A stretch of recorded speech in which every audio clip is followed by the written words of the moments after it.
আমরা একসাথে যাবো, সকলে শৃঙ্খলভাবে মসজিদে চলে যাই। তখন সেদিকে খুব সজাগ থাকবো। পাশাপাশি আমরা সকল বাচ্চার বিচার হবে। শান্তি প্রতিষ্ঠা হোক, এই শান্তির জন্য আমিরুল মুজাহিদিন পেশারি করে হাতকে শক্তিশালী করে সমাধানের বক্তব্য এবং দোয়া করবেন। আল্লাহ আবু সাইদকে তুমি কবুল করে দাও। আল্লাহ তার পরিবারে কারো ব্যক্তির উপর হামলা করবেন না, তার ক্ষতিগ্রস্ত না হয় সেদিকে আমরা খুব সতর্ক থাকবো। আল্লাহ তাদেরকে শহীদ হিসেবে কবুল করে না। আল্লাহ যে সমস্ত আয়াত করে দাও আমাদের দল মত ধর্ম রব্বুল আলামিন। আসসালামু আলাইকুম ওয়া রাহমাতুল্লাহ। বান্দাই যদি সব কিছু করতে পারতো তাহলে আরো 10 বছর আগেই পতন ঘটাইতে পারত। কে করেছে এই পতন? মহান আল্লাহ রব্বুল আলামিন সেই পতন ঘটাইয়া দিয়েছে। কিন্তু কথা থাকে আল্লাহ রব্বুল আলামিন সরাসরি জমিনে আসেন না, এটা আল্লাহর আদত না, অভ্যাস না। আল্লাহ পাক এই জমিনের মধ্যে তার মাখলুক যখন নির্যাতিত হয় তখন আল্লাহ রাব্বুল আলামিন এই জমিনের কিছু বান্দার দিলের মধ্যে রহম ঢেলে দেয়। এই মাজলুমকে বাঁচানোর জন্য তোমরা জীবনকে রাজপথে শহীদ করে দাও। মূলত কে করেছেন? আল্লাহ।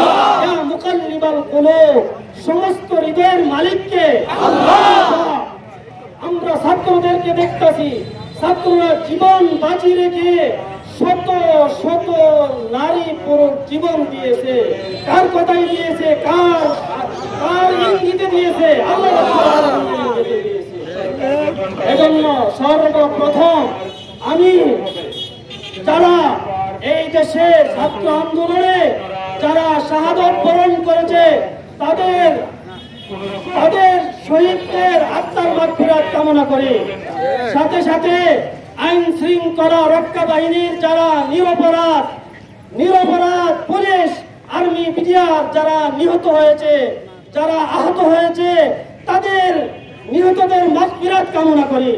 আল্লাহ পাক তাদেরকে জান্নাতুল ফেরদাউস নসিব করো। যারা দুষ্কৃতিকারী তাদেরকে আইনের মাধ্যমে আল্লাহ রাব্বুল আলামিন তাদের মুখোশকে উন্মোচিত করে দেয়।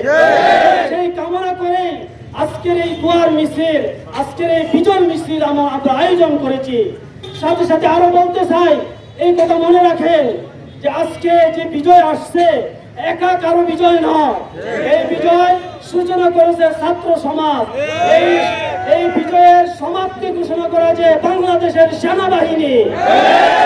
এই দেশের সেনাবাহিনী আরো লক্ষ লক্ষ মানুষের প্রাণ চলে যেত রাজপথে। বাংলার জমিনের সেনাবাহিনীকে সাবাস সাবাস সেনাবাহিনী।